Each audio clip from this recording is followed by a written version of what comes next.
에베네셀의 승이라는 말씀으로 오늘 이 시간에 오후 예배에 나아가겠습니다.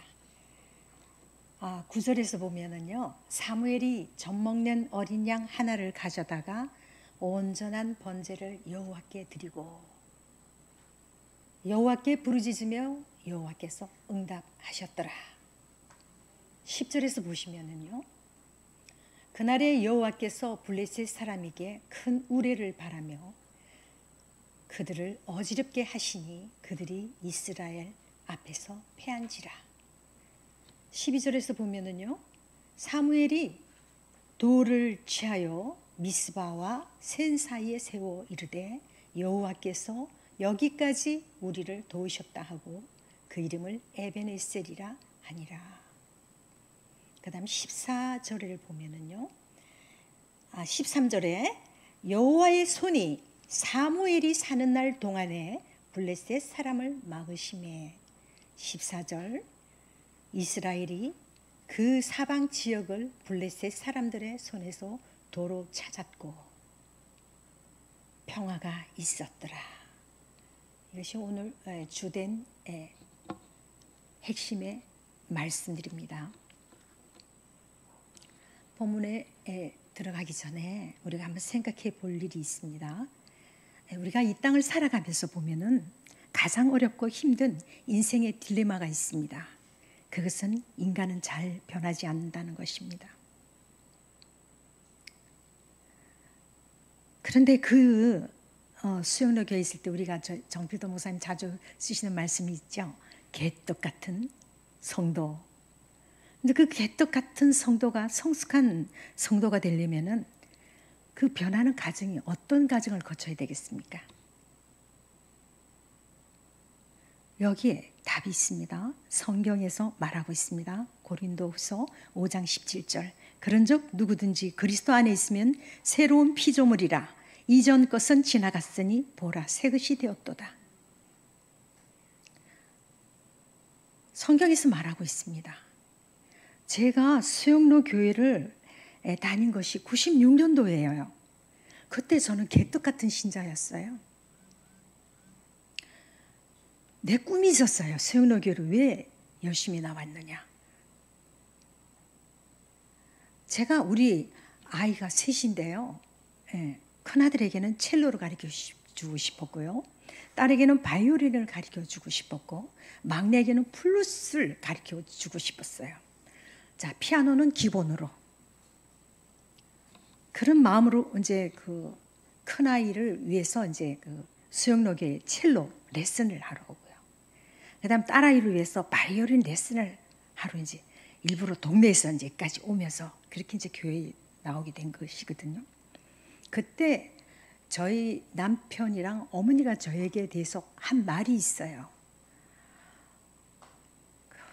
어머니가 그래요. 아유, 우리 저기 딸은 보면은 물가에 둔 아이 같아. 이렇게 이야기를 하니까요. 제 남편이 저를 보고 뭐라 그러는 줄 아냐면요. 어머니 그런 소리 하지 마세요. 그 사람은 물가에 둔 아이가 아니고요. 불가에 둔 아이예요. 이렇게. 그러니까 제가 얼마나 거품이 많고 얼마나 허황된 사람이었는지.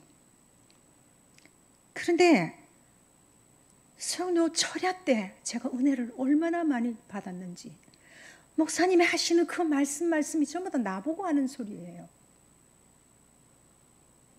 제가 그래서 조금씩 말씀으로 변했어요. 제가 예수를 믿기는 고등학교 1학년 때 믿었는데 그게 서서히 깨어지는 것이 그 말씀 앞에서 옳은 목회자를 만나니까요. 내가 잘하는 거예요. 제가 고신 그 동네 이제 럭키 아파트에서 살면서 그 아이들하고 같이 그 교회를 나간 그 고신 교회는 문제가 참 많은 교회였어요. 목회자를 여러 번이나 쫓아낸 교회고요. 아주 시끄러운 교회였어요. 그러니까 제가 그 교회에 있으면 은혜가 안 돼요.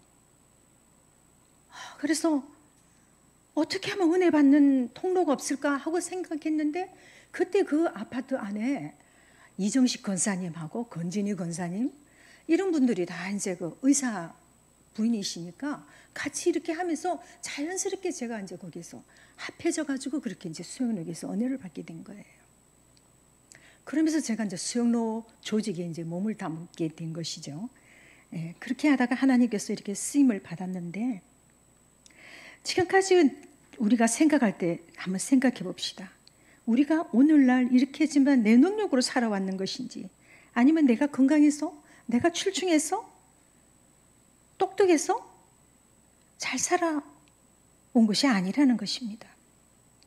오늘 본문의 내용과 같이 에베네셀 되시는 하나님께서 오늘날까지 우리를 지켜 보호하시고 도와주셔서 살아온 것이라는 것입니다.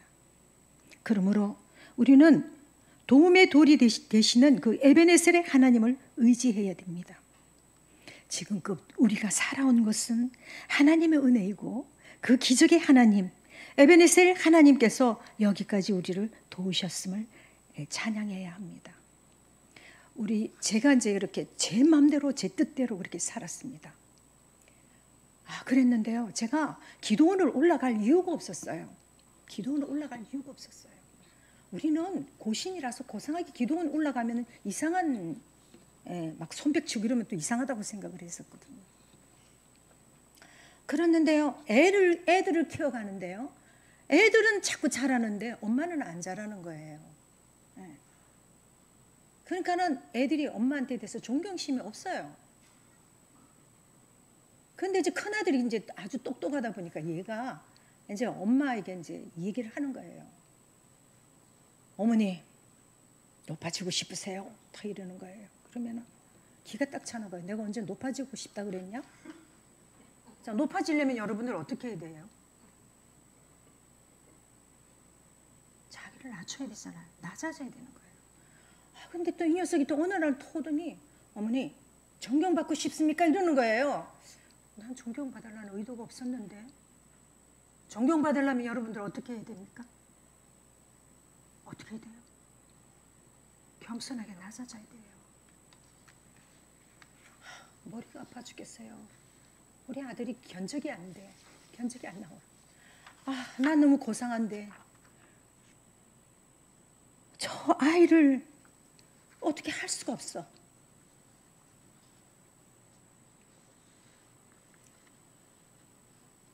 그러다가 여호와의 산에 올라갔습니다.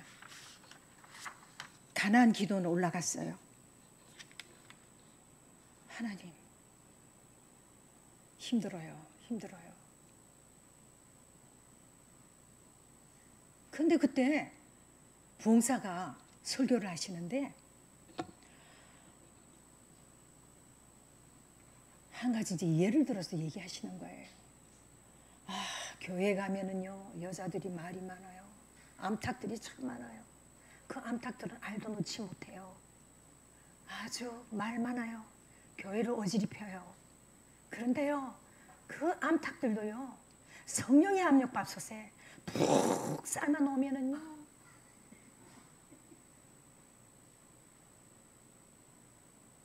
성령의 압력밥솥에 삶아 놓으면은요 노글노글해져서 모든 사람의 입에 다 들어가며 그 영양 가치가 있다는 거예요. 그런데 그게 왜 하필이면 내가 올라간 그때 나에게 하는 소리였어요. 그랬구나. 내가 그런 사람이었구나. 내가 그랬었구나. 그걸 깨닫는 것이 그렇게 힘들었더라고요. 그래서 그때 이후로 제가 여호와의 산에 자주 올라갔어요. 올라가서 고함을 질렀어요. 여러분들 주여 소리가 나옵니까? 주여 소리가 어떤 때 나옵니까? 주여 엄밀하게 하는 때도 있어야 되지만 주여 갈급하게 부를 때가 있어요.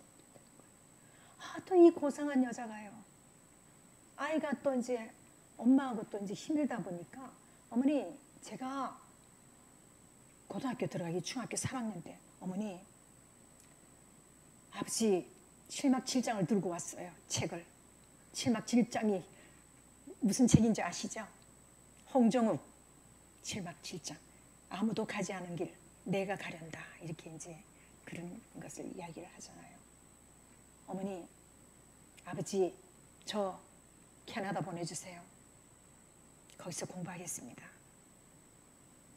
아니, 여기서 잘하고 있는데 왜 캐나다 가려고 그래? 너 공부 잘하고 있잖아. 반장이잖아. 내가 너 보고 의사라고 하라 그랬냐? 변호사나 뭐 그런 거 하라 그랬지.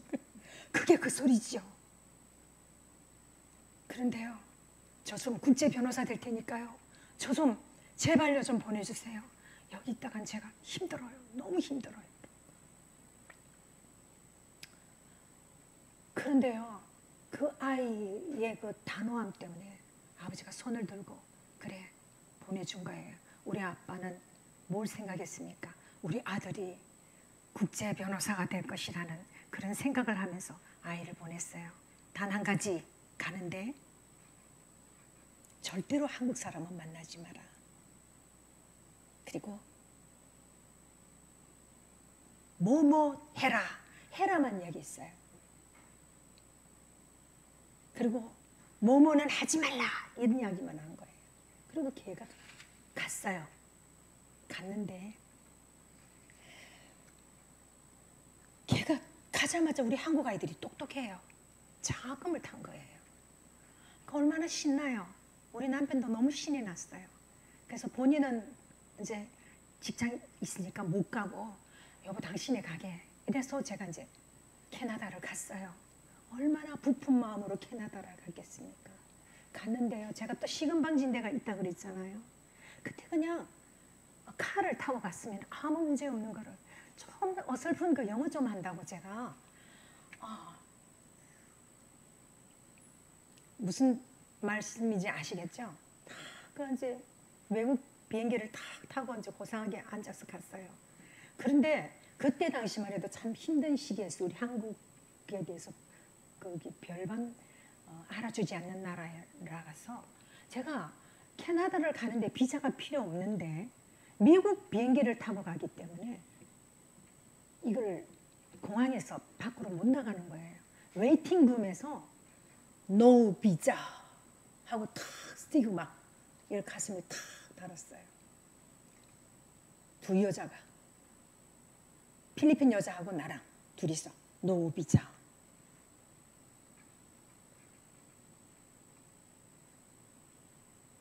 몇 시간 웨이팅 시간이 얼마나 길어요. 그리고 이제 갔어요. 캐나다 갔어요.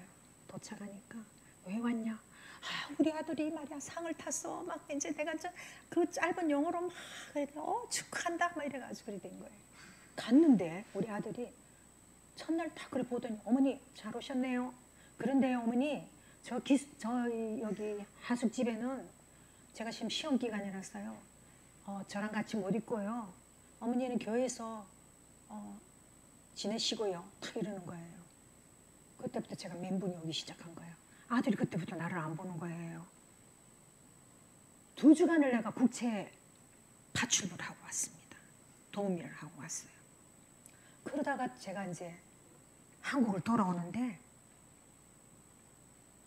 하나님이 저를 꺾으신 거예요. 돌아오는데 태풍이 불었어요. 그래서 일본을 가게 된 거예요. 일본에서 하루 저녁을 전해서 제가 그걸 적었어요. 아들에게.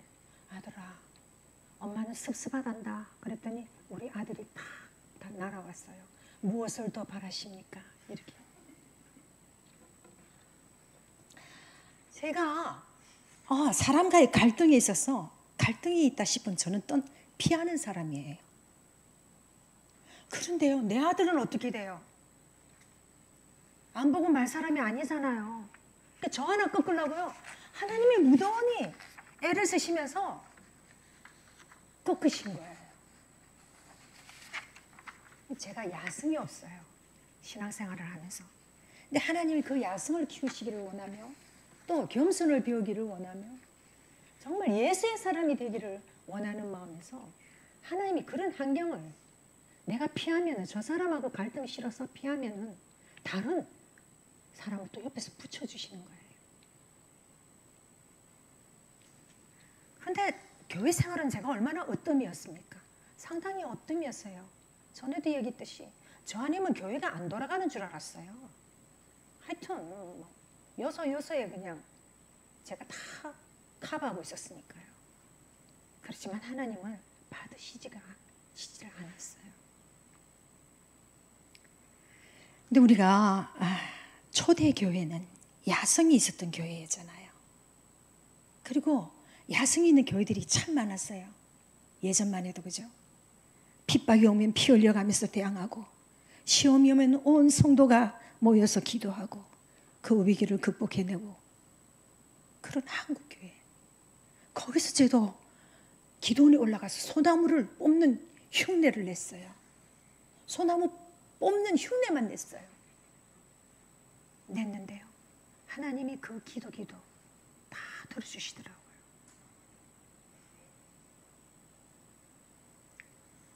우리가 지성과 영성과 야성을 가져야 된다는 거죠. 그런데 오늘날 어떻습니까? 교회가 변질되지 않았습니까? 사무엘과 같은 지도자가 과연 얼마나 있습니까? 큰 교회 모양만 가지고 있는 교회들이 얼마나 많습니까? 하나님은 그 교회의 변질을 보신 거예요. 그래서 이런 어려움이 있는 것입니다. 교회는 기도원도 얼마나 많았습니까? 그 많은 기도원들. 근데 기도원들이 다 문을 닫았어요. 그런데 그런 가운데도 이 교회를 보면은 얼마나 성숙된 사람들이 많은지, 훈련을 얼마나 잘 받았는지. 그런데요, 그 훈련을 잘 받은 자도요, 야성이 있어야 돼요. 주여! 하고 부르짖어요. 제가 주여! 하고 진짜 부르짖은 때가 있었어요. 이 또 고상한 사람이 그 집으로 또 어디 가겠습니까?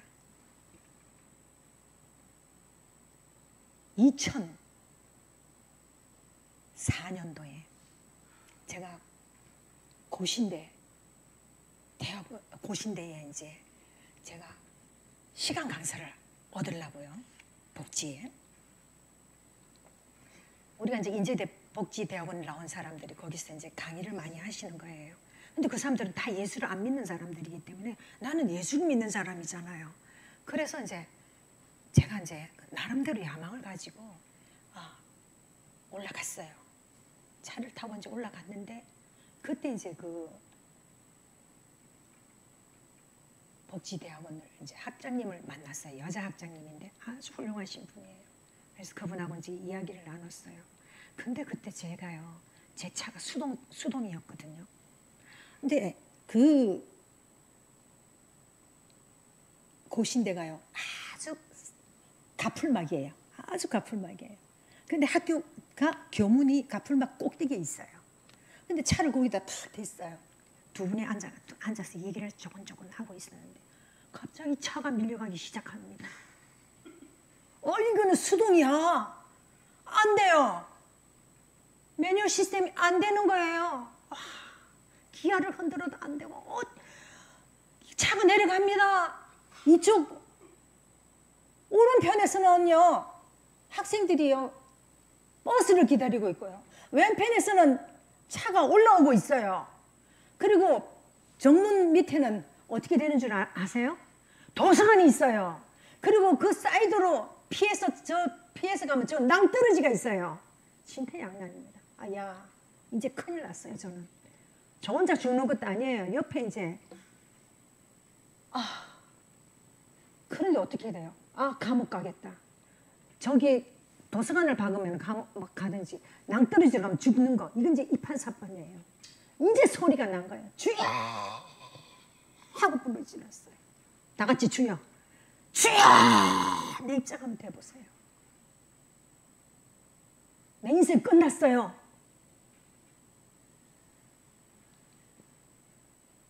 아버지! 하고 불렀어요. 그런데요, 갑자기요, 차가 텅 박는 거예요. 전 눈을 못 떴어요. 아버지! 하고 불렀어요. 나 이제 한 사람 죽였고 나는 끝났어, 이제 내 인생. 그런데요, 버스가요 와가지고요 옆으로 탁 천사를 보내신 거예요. 그 버스 운전기사를요. 내가 지금 버스 기사를 제일 존경합니다. 그 이후로 버스가 탁 했는데 오른쪽 받고 왼쪽 바깥으면서 탁 제 차가 멈췄습니다. 하나님이 천사를 보내주신 거예요.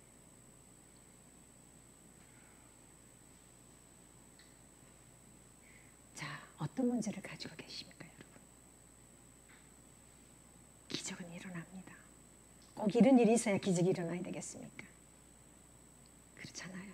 그래서 우리가 부르짖자는 거예요. 그 뒹굴자는 거예요. 우리가 다른 거 다 가지고 있어요. 그렇지만은 뒹굴고 부르짖어야 돼요. 자, 내 문제가 없다. 나라를 위해서 부르짖고 뒹굴어야 돼요. 그러니 이 나라 살아요. 하나님이 많은 사람 요구하지 않아요. 이곳에 계신 분들만 뒹굴고 부르짖고 교회를 위해서, 주님의 몸된 교회를 위해서 나아가면, 끝장 보는 기도를 하면은 하나님이 역사하신다는 겁니다. 자, 10절을 우리가 한번 보면은요, 블레셋, 하나님께서 어떤 일을 하셨어요? 블레셋 진영에 큰 우레를 발하셔가지고 적을 혼미케 하셔가지고 전쟁에서 이기게 하셨어요. 뭐 하셨습니까? 다른 사람들, 이스라엘 백성들이 뭐 했습니까? 기도만 했어요. 사무엘가 그랬는데 하나님께서 우레를 발하여가지고 천둥번개를 내려가지고 이스라엘이 대승리를 하게 하신 거예요. 하나님이 쌓아주신 거예요. 12절을 보면은요, 하나님이 행하신 그 모든 가정을 목도한 사무엘은 여호와의 은혜를 기념하기 원했습니다. 그래서 승리한 전쟁터에다가 돌 하나를 취해가지고 에벤에슬이라고 칭하였습니다. 여기서 에벤에슬이라는 말은 히브리어인데, 에벤은 돌이라는 의미고요, 에셀은 도움이라는 뜻입니다. 즉 우리를 도우시는 하나님의 인도하심과 돌보심, 하나님께서 여기까지 도우셨다는 뜻입니다. 또 에벤에셀의 하나님이란 말은 지금까지 또는 여기까지 우리를 도와주신 하나님이라는 말입니다. 우리의 신앙이 무엇입니까? 바로 에벤에셀의 그 돌을 쌓아가는 작업입니다.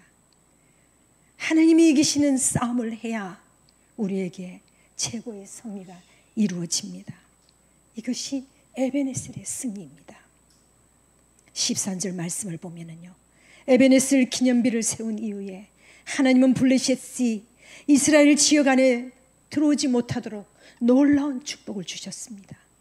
14절을 보면은요, 블레셋 사람들이 이스라엘에게서 빼앗았던 그 성읍이 에글론으로부터 가드까지 이스라엘이 회복되니 이스라엘 그 사방 지역에 블레셋 사람들의 손에서 도로 찾았고 아모리 사람과 사이에 평화가 있더라고요. 하나님께서 우리를 보호하시면 원수마귀가 소못되고 있어요. 한란 풍파가 물러가고 우리가 빼앗겼던 모든 것을 회복시켜 주십니다.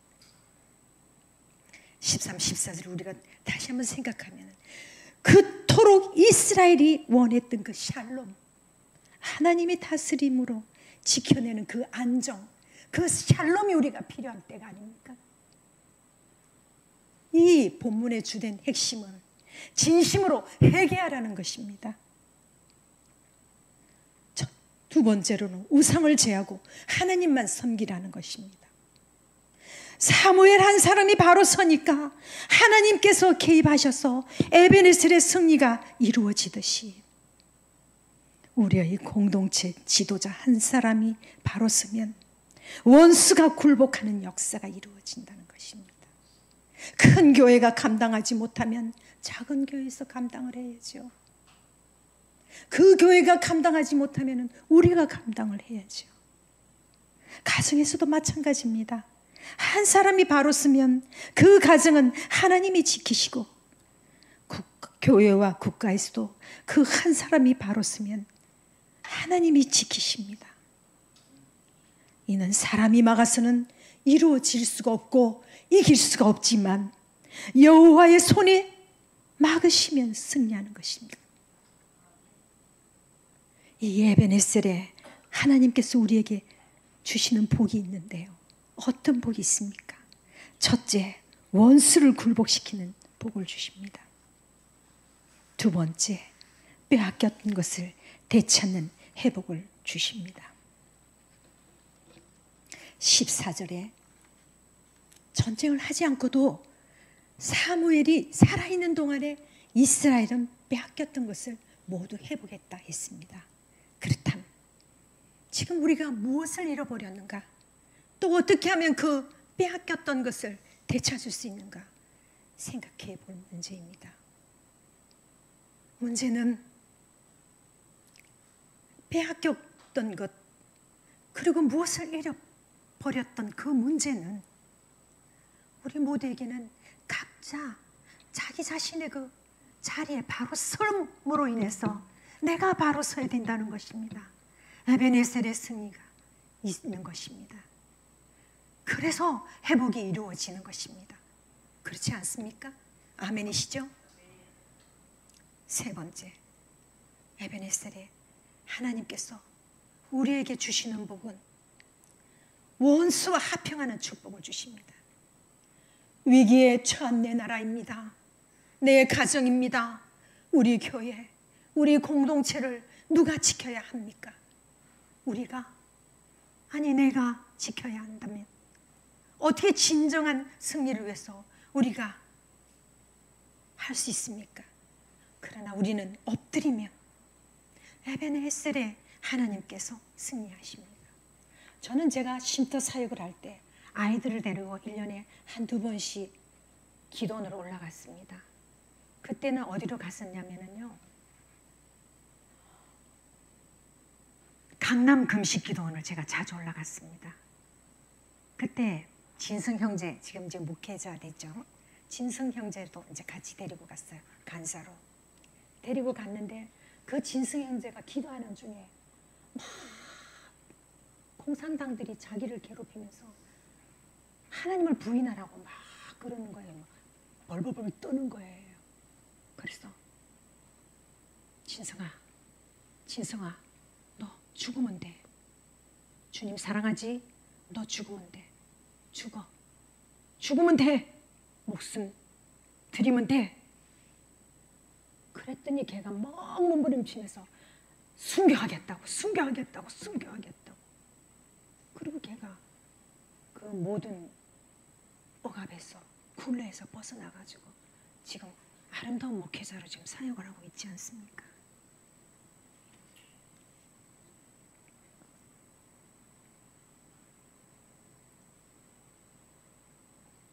하나님, 그분을 우리가 전적으로 의지해야 됩니다.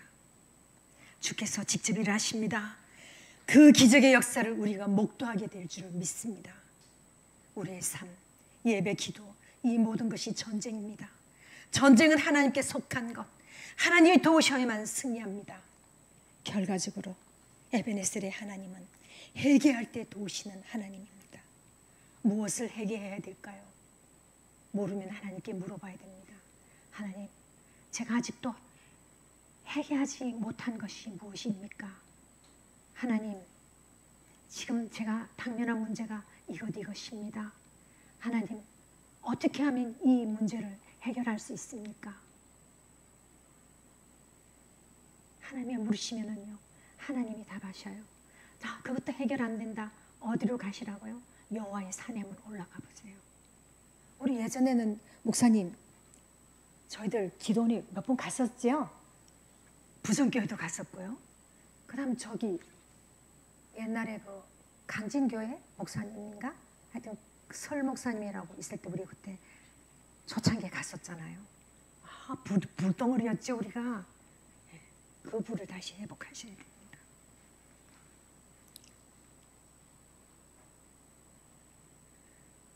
오래전에 청바지를 입은 예수님이라는 책이 있었습니다. 예수님이 청바지를 입고 오늘날 현대 속에 나타나시면 무슨 일을 하실까요? 뭐라고 말씀하시겠어요? 이 책에서는 이런 내용이 있습니다. 예수님이 오시는 길은 따로 있다. 예수님은 어디에 오시는가? 예수님의 응답이 필요한 곳에만 오신다. 어디에서 오신다고요? 응답이 필요한 곳에만 오신다. 응답이 필요하십니까? 그 문제 앞에 응답, 예수님이 오셔야만 해결이 됩니다.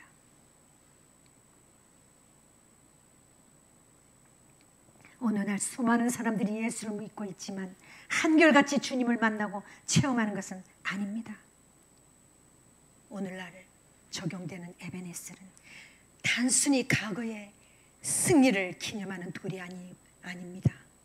이 돌은 여기까지 도우신 하나님께서 앞으로도 계속 도우실 것이라는 미래에 대한 확신을 심어줍니다. 오늘날의 이 확신을 주님이 심어주십니다.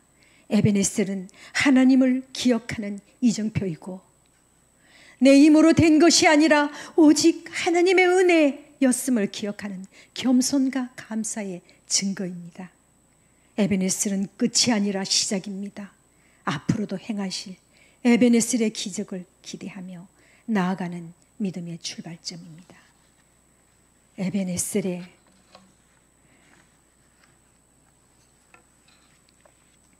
하나님은 오늘도 우리와 함께 하십니다. 그러므로 그분을 의지하며 나아갈 때 우리는 또 다른 에베네셀을 경험하게 될 것입니다. 찬양 한 곡 같이 한번 부를까요?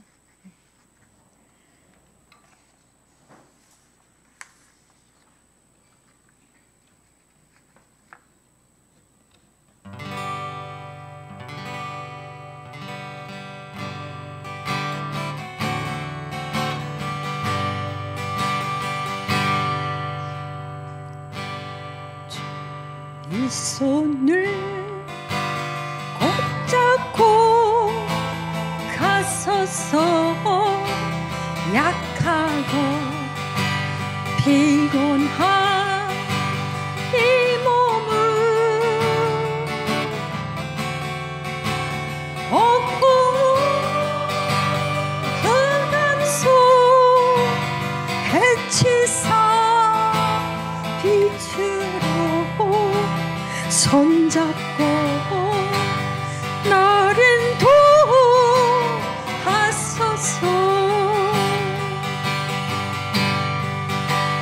인생이 힘들고 고난이 겹칠 때 주님여 날 도와 주소서. 외치는 이 소리 귀 기울이시사 손잡고 나를 인도하소서. 1절 더 부르겠습니다. 저는요 의 손을 꼭 잡고 가소서. 아멘. 약하고 피곤한 이 몸을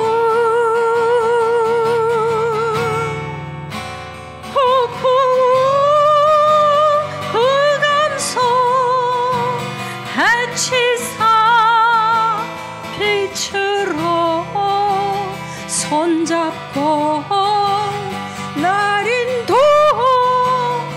인도하소서. 계속해서 들어주세요.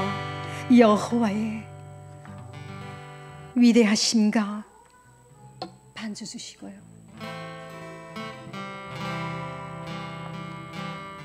여호와의 위대하심과 권능과 영광과 승리와 위엄이 다 주께 속하였사오니 천지에 있는 것이 다 주의 것이로다.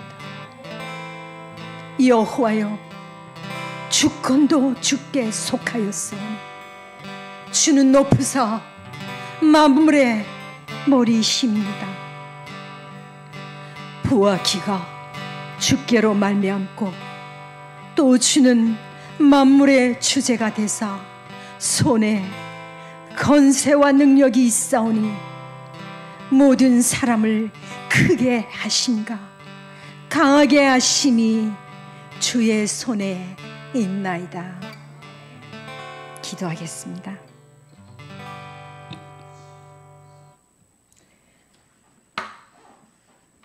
위대하시고 권능과 영광과 승리와 위엄이 있으신 우리 주님,